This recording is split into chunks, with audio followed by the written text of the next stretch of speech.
Hello বন্ধুরা, সবাইকে welcome আমার প্রোফাইলে ও সবাইকে নমস্কার। আজকে সকাল সকাল আমি বেরিয়ে পড়েছি পাথমড়া থেকে সোনামুখী। তো প্রকৃতির একটা কত সুন্দর সৌন্দর্য এখানে ফুটে উঠেছে, তা এই রাস্তায় আপনারা যদি না আসেন সেটা কল্পনাও করতে পারবেন না। আমরা দেখতে পাচ্ছি এক লম্বা রাস্তা চলেছে, তার দুপাশে রয়েছে শাল, পিয়াল ও মোল গাছে ঢাকা রাস্তা। কত সুন্দর একটা প্রকৃতির অপরূপ সৌন্দর্য এখানে ফুটে উঠেছে। এই জায়গায় এলে আপনাদের মন মোহিত হয়ে যাবে। আশা করছি আপনাদের এই জায়গাটি দেখতে খুব ভালো লাগছে।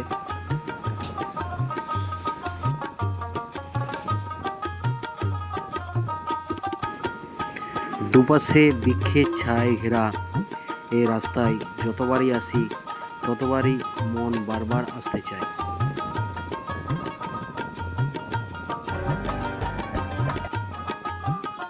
তারে ধরতে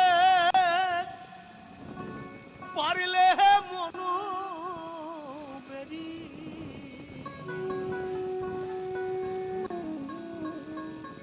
তারে ধরতে পারলে মনু বেরি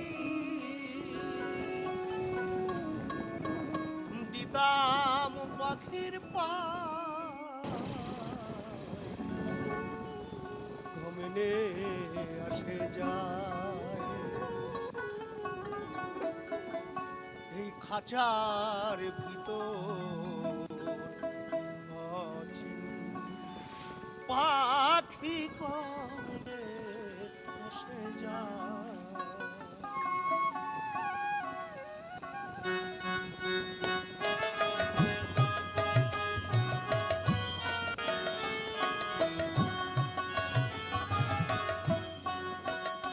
হ্যালো বন্ধুরা, পাথমড়া থেকে কল্যাণপুর ও কল্যাণপুর থেকে সোনামুখীর মাঝে আরও দুটো গ্রাম পড়ে।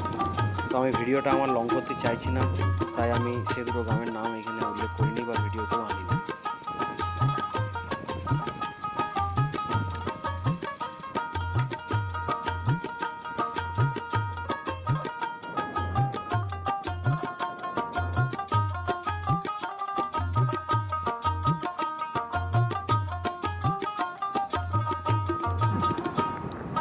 এই বন জঙ্গল পার করে বন্ধুরা আমরা সোনামুখী ঢোকার কিছুটা আগেই পাবো কল্যাণপুর গ্রাম।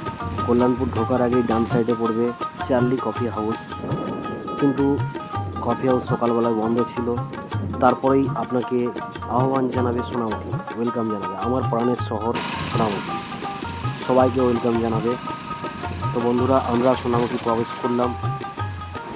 সোনামুখী প্রবেশ করার প্রথমেই ডান সাইডে পাবো শ্রী শ্রী অনুকূল ঠাকুরের মন্দির। যে মন্দিরটি খুব সুন্দর তৈরি হয়েছে, এখানে আমি কিছুটা দেখানোর চেষ্টা করব। তো আমার ভিডিওটি এই পর্যন্তই। সকল বন্ধুদেরকে নমস্কার, সুস্থ থাকবেন, সবাই ভালো থাকবেন।